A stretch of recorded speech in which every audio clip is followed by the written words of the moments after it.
channel and welcome here sa bukid. So ngayon ipapakita namin sa inyo kung paano mag-uling ng kahoy, pag-uuling. So ito yung isa sa aming mga source of income dito, yung paggawa ng uling mula sa kahoy. So itong mga kahoy na to naka-arrange na siya. Ayan. So yung sukat nitong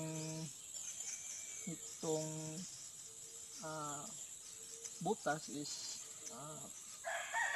4 by 6 feet. Okay? So after nung nalagyan na yung mga lapag na yung mga kahoy, so nilagyan natin ng mga damo, mga green leaves. So para di siya masyadong yung init mamaya.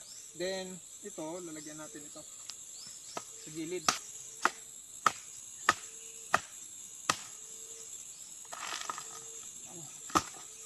Natin siya hatiin para ilagay dito sa gilid. Ang purpose nito, hindi matabunan yung ating yung outlet ng usok. So may dalawang siya, parang panghaw magkabilaan para doon lalabas yung usok. Okay, so ito scatter natin tong pero yung gitna yan, tingnan nyo dito yan sa gitna. So nilagyan natin ng ng butas na maliit para dito ihuhulog yung yung apoy para makapag-start tayo ng pag-uuling. So yan. So after naman ito, lalagyan naman natin ngayon mamaya ng another yung bani, yung yung stalk ng banana stalk, yung puno ng saging. Okay, so yan, kailangan hindi mo muna tatabunan yan dyan. After natin lagyan ng yung bani o yung banana stalk, saka na natin tatabunan ng lupa. Pero tong sa gilid, dalawang gilid, natin, hayaan natin na bukas para doon lalabas yung yung usok. So see you later, guys. A few moments later.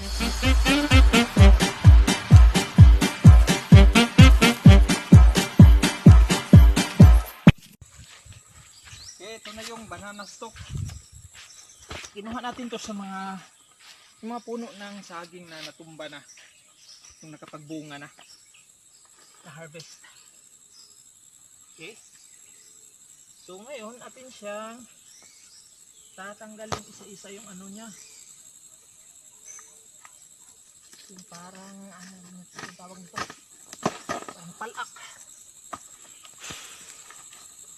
sa Bisaya.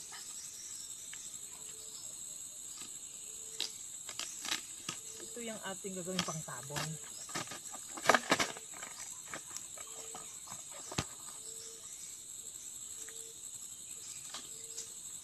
Dali lang man ito tanggalin. Napin mo lang yung mga gilid niya, mga edges. Push mo.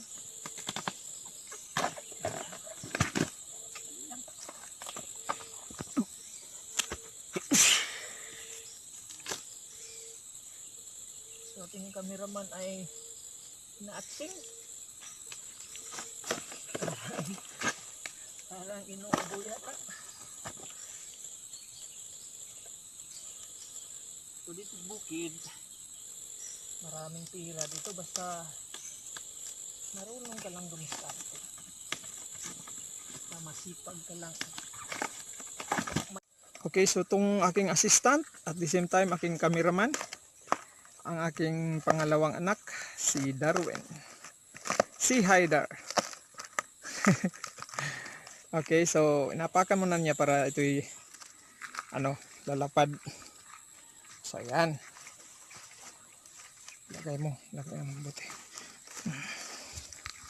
Okay. So itong mga kahoy na gagawin naming uling, mga galing lang ito sa dito sa paligid lang. Actually guys, i-explain ko sa inyo, itong ginagawa naming pag-uuling, hindi to siya against the environment. Kasi itong mga kahoy na kinukuha namin is mga yung parang weed siya, o yung tinatawag na unwanted. So pinuputol namin kasi nakaano siya, parang naging competition siya sa mga prutas, sa niyog. So kaya ito, nauling namin. So hindi to galing doon sa forest na pinuputol namin. So yun ang illegal. So alam natin na yung trees are very important also. Okay, so tulad nito. Pero ito hindi namin to puputulin para ito yung magsilbing lilim dito sa para hindi mainit. So sayang din kung puputulin lang. So at least mapagpipirahan pa rin. Okay, yung sabi nilang pira sa kahoy, sa uling. So guys, ang ngayon, yung kuha ng uling, yung kuha sa amin is 150 pesos per sack. Okay, so itong 4x6 natin na ginawang hukay, ito'y maka-create ng 6 hanggang 10 sako ng uling kapag siya lahat, pag nauuling talaga lahat. So yung pag-uuling is composed of siguro abot ng 1 araw o 2 araw o mahigit pa, depende yon sa depende yon sa klase ng kahoy. Lalo na to, maraming mga itong nilagay natin, may mga maraming buhay. So pag buhay yung kahoy, mas maganda yung uling niya compare doon sa mga yung patay na. Okay, so later guys, sisindihan na natin, lalagyan na natin dito ng apoy sa gitna. Okay, yan. So abangan guys. So see you later. A few moments later. So yan, nalagyan na natin. Okay, so ang purpose pala nung bakit natin nilalagyan ng mga yung banana stalk, para yung lupa na itabon natin hindi siya mahahalo doon sa sa uling. Okay, so umpisahan na nating lagyan ng lupa. So yung lupa na tatabon din natin, galing din ito sa hinukay natin na lupa dito nung hukay pa tayo. So yan, medyo maitim na kasi. Ito, pang 3 beses na tong namin pag-uuling. So ayun lang namin nabablog.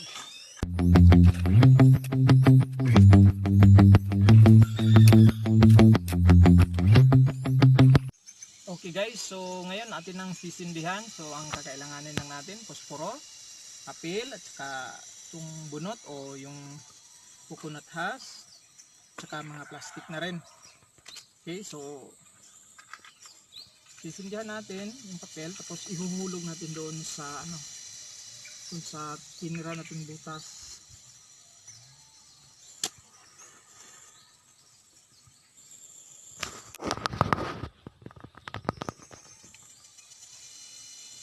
So 6 to 8 lang na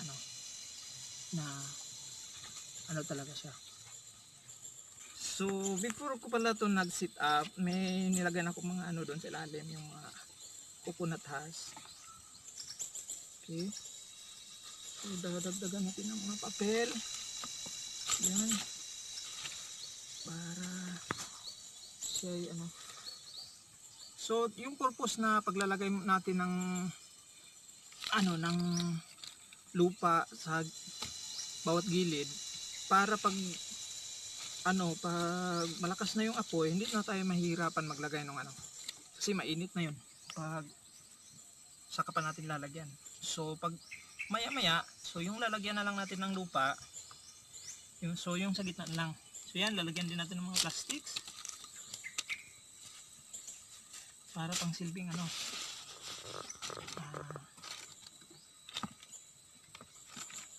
para dyan makano yung ano. Okay. Okay, so yan guys, i-situate na natin na ano, establish na yung apoy. So dito ka lang. So yan.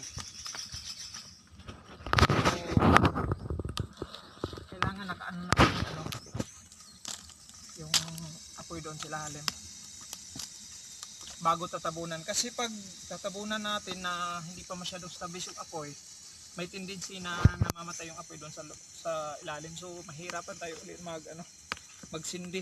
So kaya na naman natin ulit. So nangyari yan before. So ganyan lang talaga yan siya guys, trial and error hanggang sa ma-perfect yan.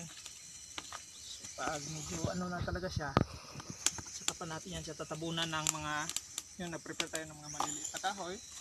So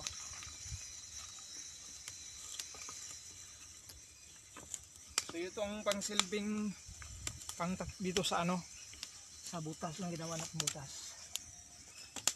Ayan. Ayan. Establish na yan. Establish na yan yung apoy. So tatakpan na natin ng ano, ng dahon ng anahaw.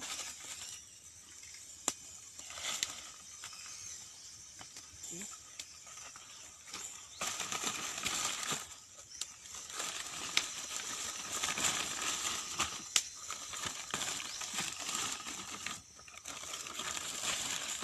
Saka natin lalagyan ng ano, nung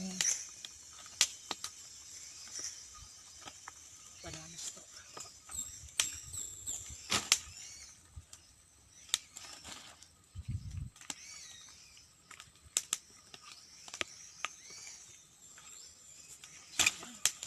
Okay, so yan, tinatabunan na ng aking assistant yung ano, yung sa gitna. So tatabunan na to lahat except doon sa ating ano, outlet ng ano, ng apoy. So maya maya dito na yung lalabas yung usok. So sa ngayon dito pa sa itaas kasi di pa masyadong natatabunan. Okay. So yan guys, medyo ano siya, matrabaho talaga tong paggawa ng uling, pero talagang kailangan ng sipag at tiyaga para magkapera, tulad din sa paggawa ng vlog, diba guys? So sorry hindi ko napakita sa inyo yung pag sit up, yung paglagay ng ano, ng kahoy. So promise sa next vlog magawa ko ng vlog nung paano pag lalagay, kasi may mga style din yun, may sistema ng paglalagay, kung paano ilalagay yung ano, pag lagay ng mga kahoy tsaka yung sukat. Okay, so yan, tumutunog na sa ilalim. So ibig sabihin yung pinakailalim niya na ano, parang nasusunog na.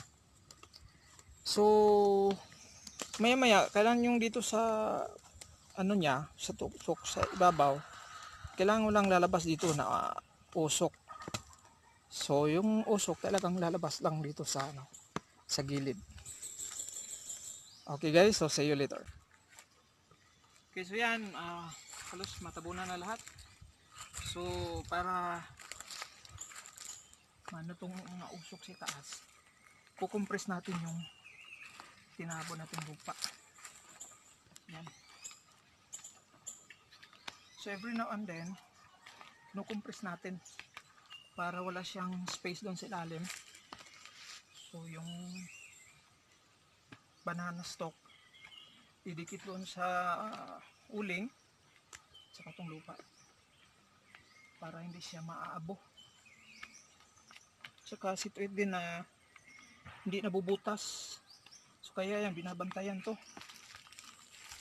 Binabantayan buong magdamag kung kinakailangan. Okay. So yan, kung mapapansin nyo, doon sa inaapakan ko nawawala yung ano, mga usok.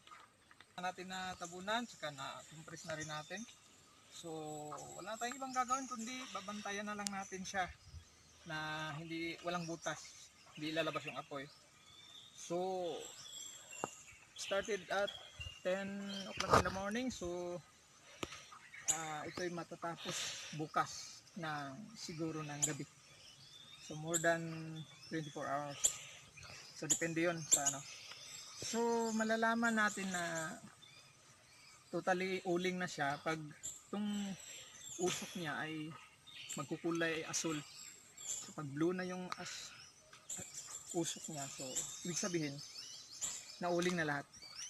Okay guys, so hanggang dito lang muna. So please don't forget to like and subscribe my channel, Dami SA, and click the notification bell para updated kayo sa mga videos ko. So next time iba-vlog namin yung ano, after 3 to 4 days pwede na to siyang makuha yung uling. So see you next time. Thank you, bye bye, God bless.